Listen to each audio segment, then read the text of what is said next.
भारत के इतिहास की बात करें तो क्या सिर्फ जीत और शानदार इमारतें ही हैं?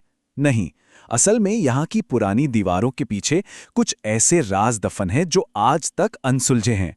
तो चलिए आज इन्हीं रहस्यों से पर्दा उठाते हैं। तो सवाल ये उठता है कि ये जो किले हम देखते हैं, क्या ये बस पत्थर की इमारतें हैं या फिर इनके अंदर इतिहास की कुछ ऐसी अनकही कहानियां छिपी हैं जिन्हें आज तक कोई पूरी तरह से समझ नहीं पाया। आइए आज इसी गुत्थी को सुलझाने की कोशिश करते हैं। इस सफर में हम भारत के 5 ऐसे किलों को करीब से जानेंगे जिनकी खामोशी में न जाने कितनी ही राज छुपे हैं।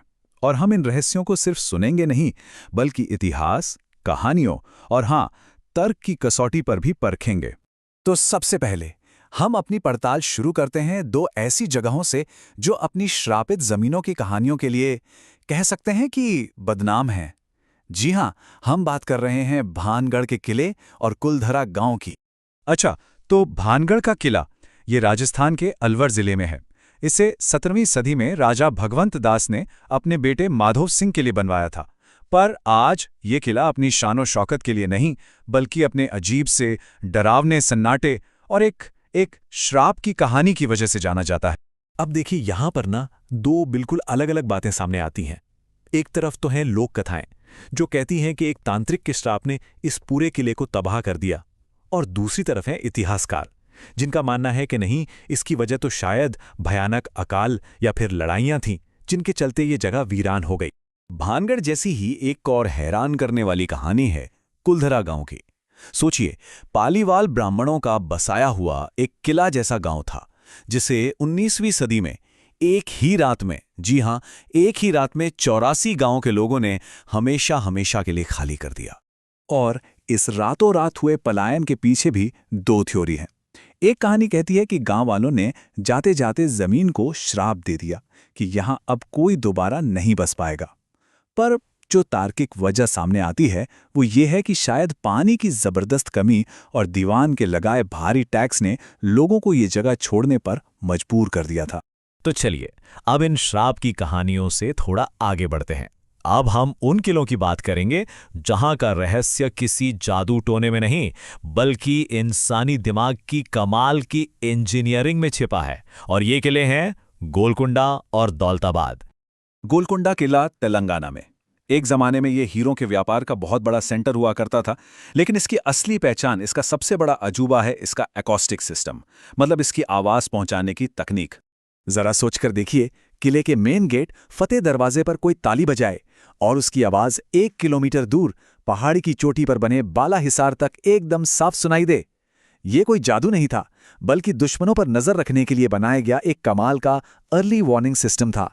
वैसे यहां एक खुफिया सुरंग की भी बातें होती हैं, पर सच कहें तो उसका कोई पक्का सबूत आज तक मिला नहीं है। अच्छा, अब आते हैं दौलताबाद किले पर।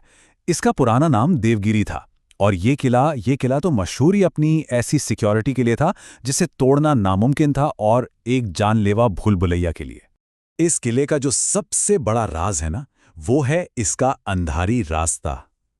ये कोई आम रास्ता नहीं था, यहां घुसपैठियों के लिए था। घना अंधेरा, ऐसी भूल भुलैया जिसमें वो खो जाएं, और ऊपर से गर्म तेल और धुएं के हमले। मतलब ये उस जमाने की मिलिट्री आर्किटेक्चर का एक लाजवाब और बहुत ही खतरनाक नमूना था। अब हम अपनी इस पड़ताल के आखिरी पड़ाव पर हैं, और ये पड़ाव थोड़ा गंभीर है। हम एक ऐसे किले की बात करने जा रहे हैं जिसका रहस्य किसी श्राप या किसी इंजीनियरिंग में नहीं, बल्कि एक बहुत बड़े ऐतिहासिक बलिदान की गहराई में छुपा है। ये किला है चित्तौड़गढ़। देखिए, चित्तौड़गढ़ की कहानी को समझने के लिए जौहर शब्द को समझना बहुत जरूरी है। ये इतिहास की एक प्रथा थी जिसमें जब कोई सेना हारने वाली होती थी तो किले की महिलाएं दुश्मन के हाथों पड़ने और अपमान से बचने के लिए एक साथ खुद को अग्नि को समर्पित कर देती थीं। और चित्तौड़गढ़ में जो जौहर कुंड है वो उसी ऐतिहासिक घटना का गवाह है। कहानी ये है कि जब सुल्तान अलाउद्दीन खिलजी ने हमला किया, तब रानी पद्मिनी ने हजारों दूसरी महिलाओं के साथ अपने सम्मान की रक्षा के लिए उसी कुंड की अग्नि में प्रवेश किया था। लोग बताते हैं कि आज भी उस कुंड के आसपास एक अजीब सा भारीपन, एक अलग तरह की एनर्जी महसूस होती है। जाहिर है ये जगह अपने इतिहास की वजह से यहां आने वालों पर एक बहुत गहरा असर छोड़ती है। तो इन सभी जगहों की कहानियां जानने के बाद हम आखिर कहाँ पहुंचते हैं? क्या ये सिर्फ इतिहास है, या सिर्फ लोक कथाएं, या फिर ये वो जगह है जहां सच और कहानियां आपस में मिल जाती हैं? भानगढ़ के उस खामोश सन्नाटे से लेकर गोलकुंडा की उस हैरान करने वाली गूंज तक, ये सारी जगहें हमें ये सोचने पर मजबूर कर देती हैं कि आखिर इतिहास और कहानियों के बीच की जो लाइन है वो कितनी धुंधली है। तो आखिर में एक ही सवाल बचता है, क्या इन सब कहानियों के पीछे कोई ऐसा सच भी छिपा है जिसे हम आज तक समझ ही नहीं पाए हैं?